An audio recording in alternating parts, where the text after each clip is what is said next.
Gente, todo mundo conhece esse pássaro? Qual é o nome dele? Gato. Oi? Eu também achava que era cegonha, gato.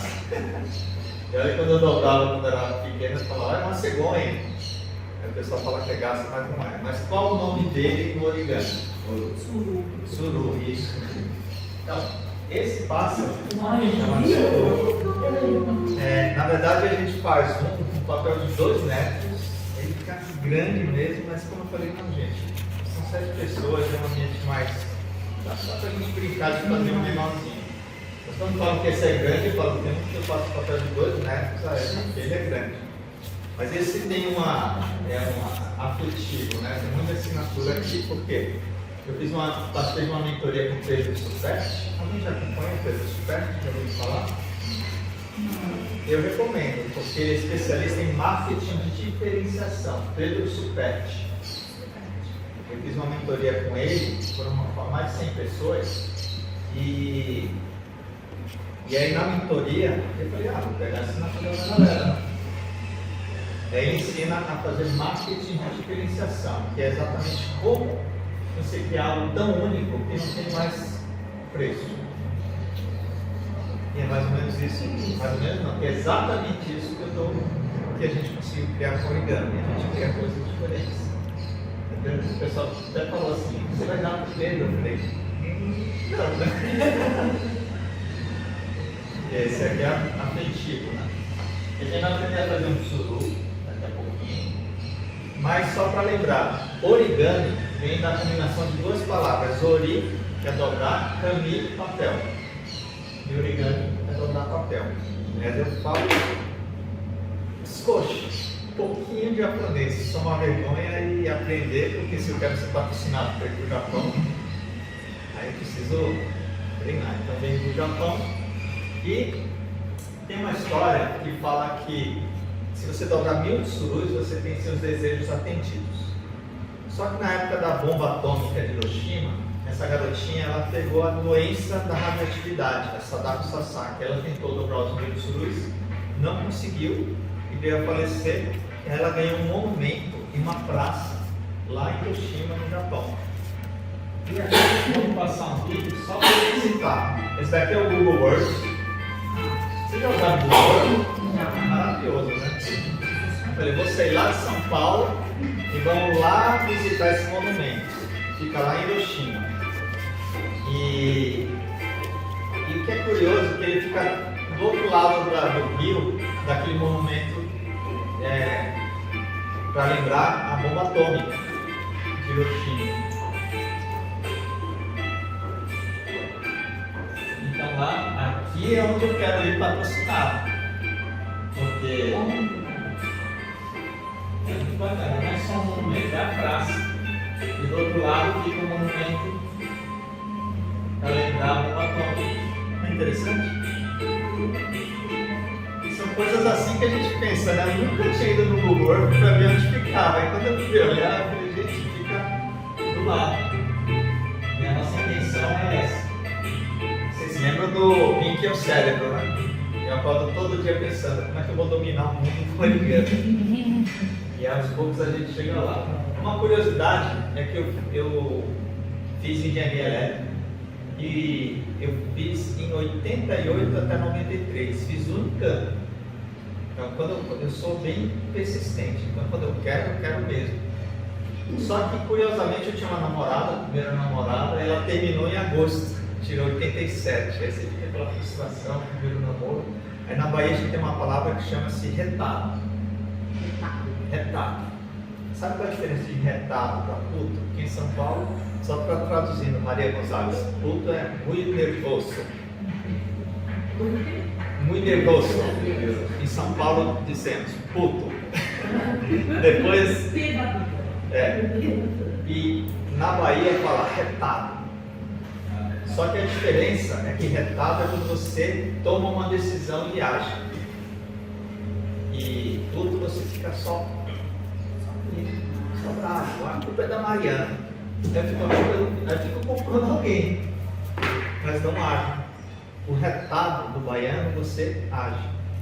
Aí eu estudei 4 meses 7 às 10 da noite, sem ir um dia sequer para a praia em Salvador, mas era 7 às 10 da noite.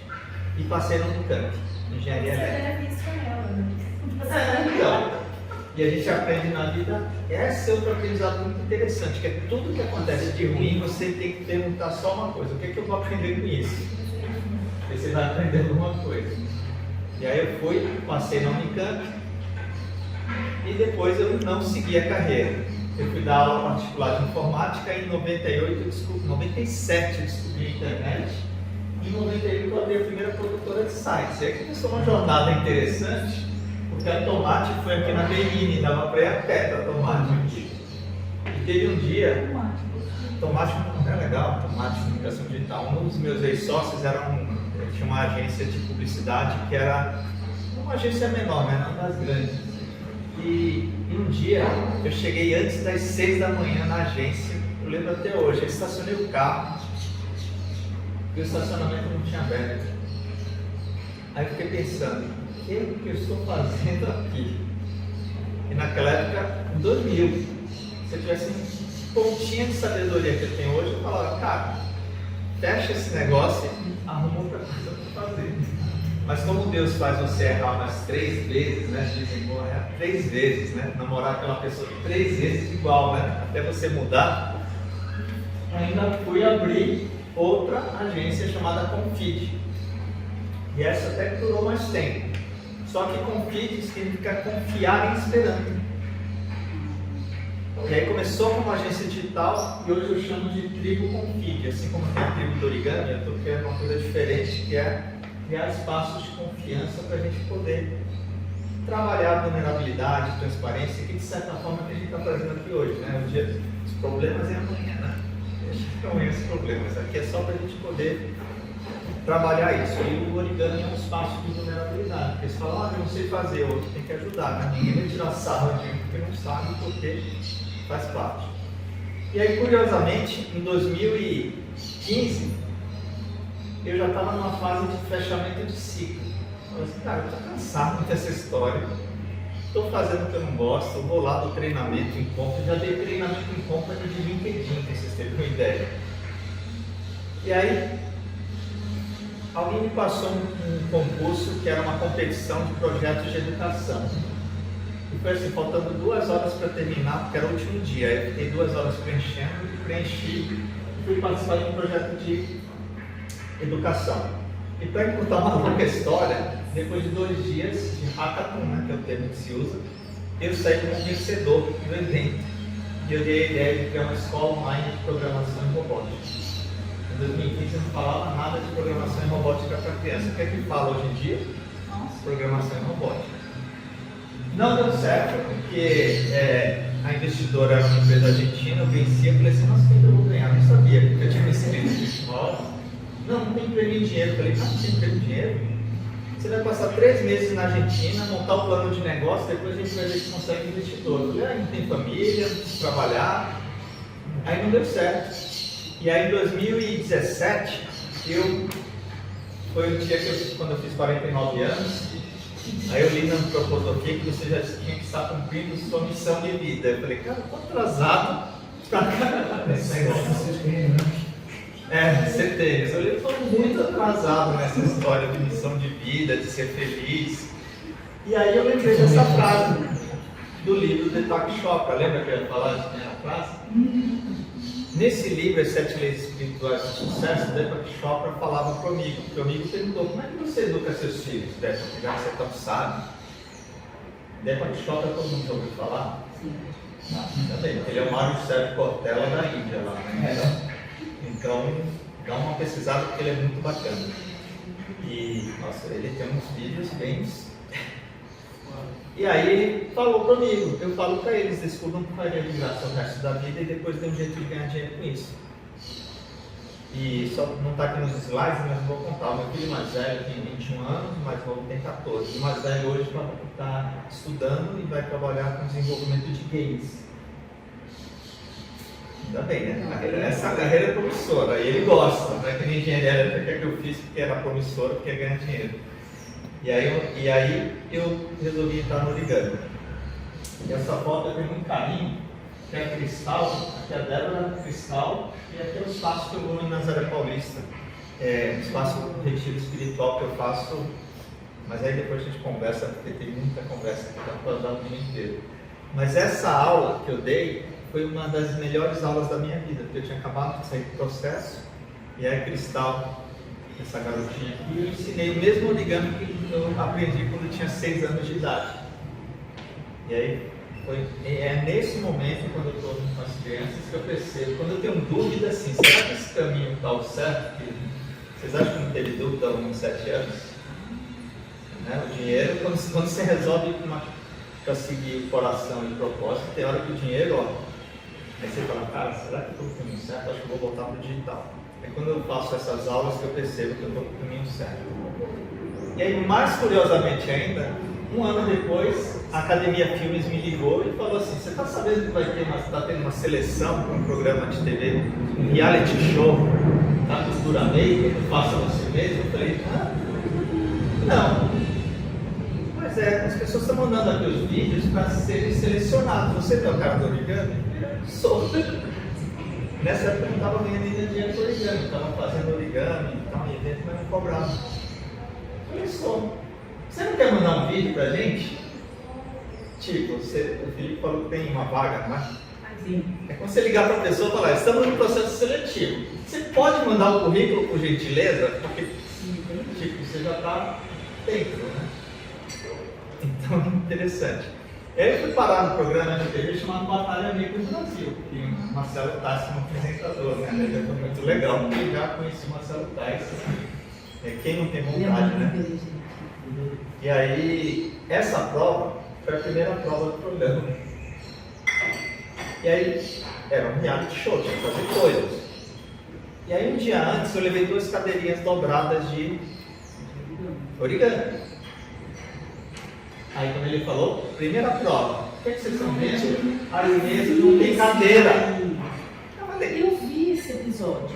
Então, Eu vi esse episódio. Então, sou eu.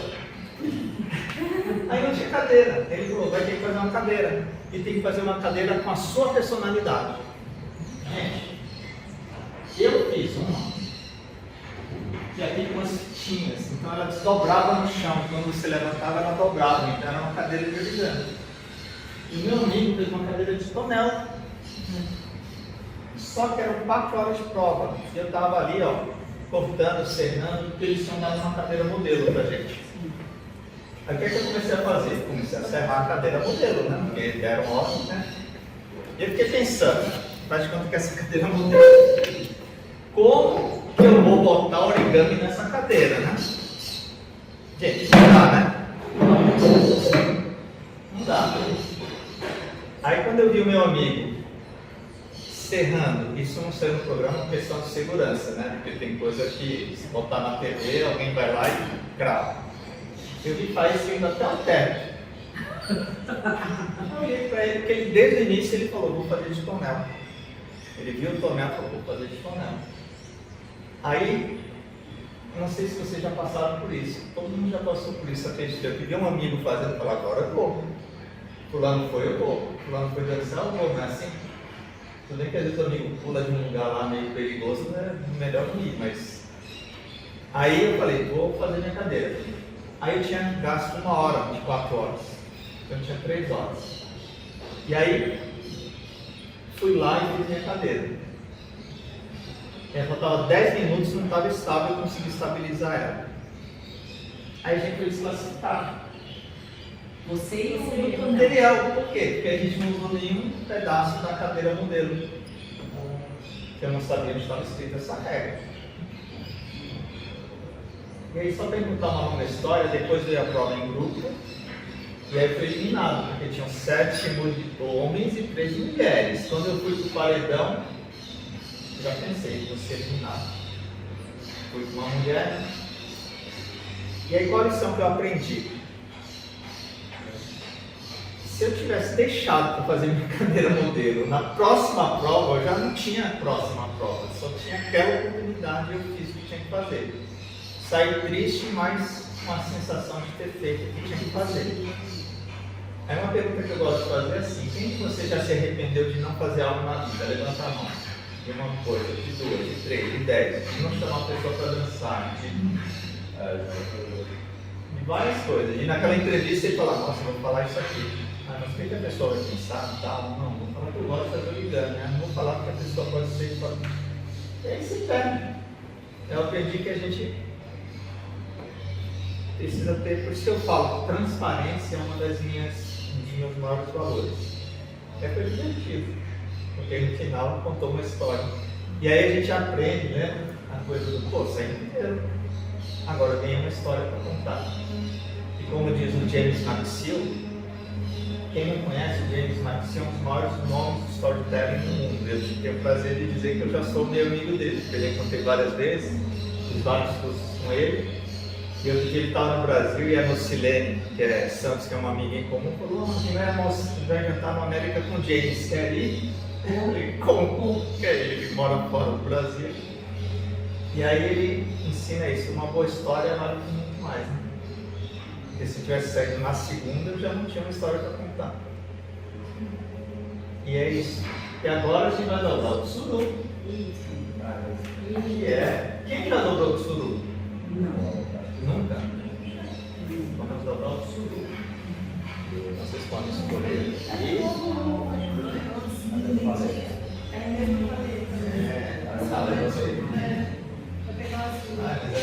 Essa história é boa, né?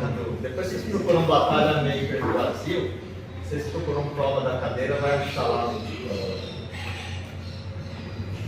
Mas foi divertido, né?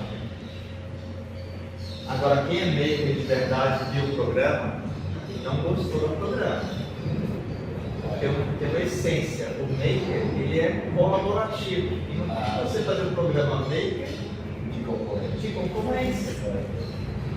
Já errou a essência. Não tem como. É como chegar numa empresa e falar assim: vamos fazer um Batalha Maker XPTO e botar um contra o outro.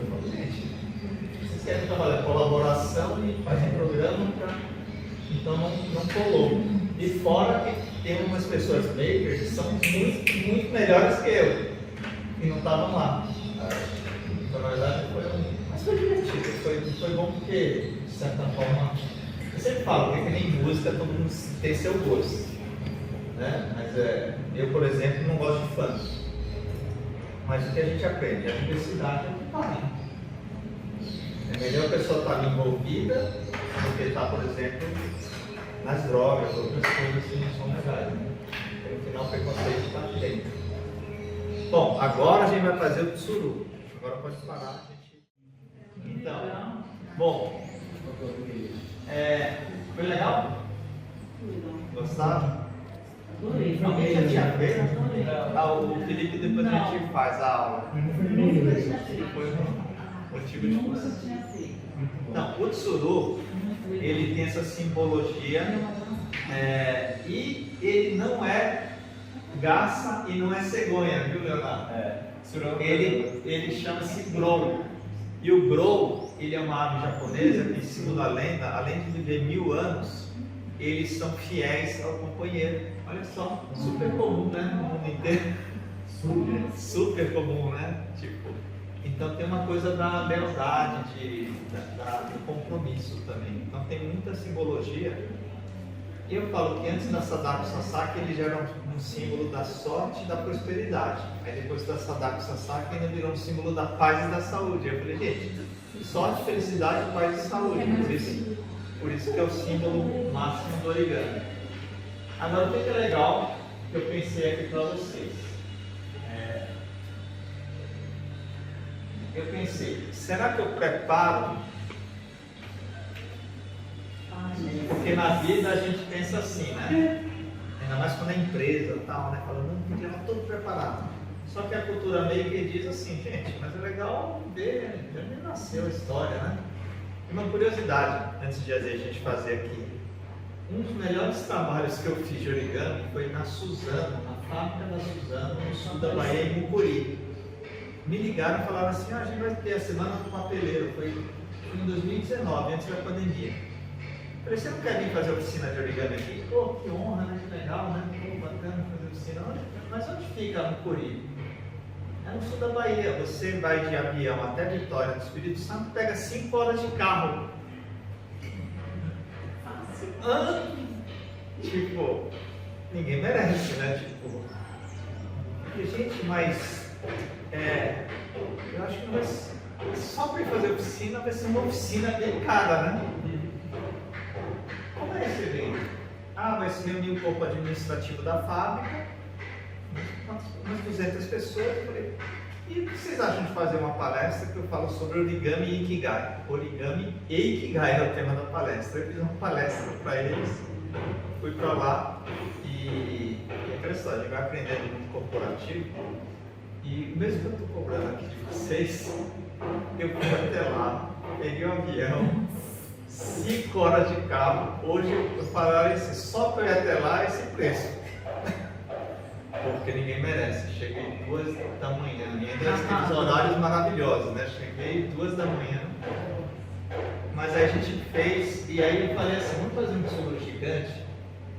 Aí a Suzana, que faz o papel mais grosso, é aqui da Suzana mesmo.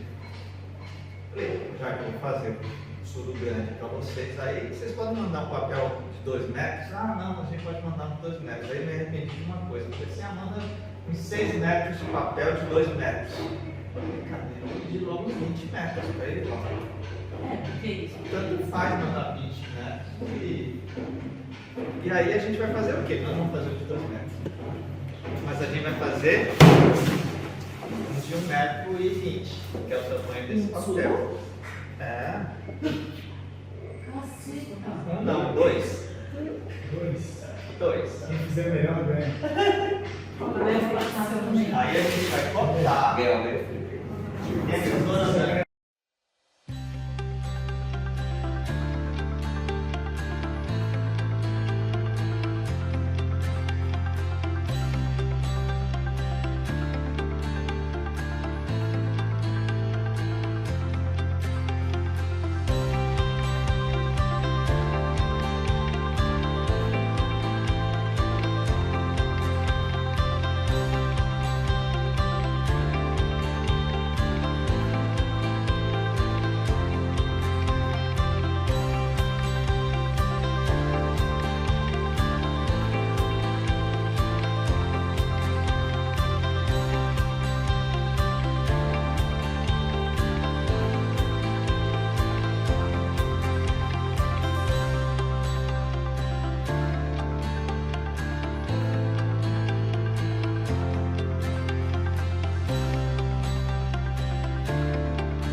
Olha só, pessoal, terminou o período da manhã aqui do trabalho de Team Building com a Sysmex. A gente aprendeu o avião e o tsuru. Será que o pessoal está gostando? Uhul!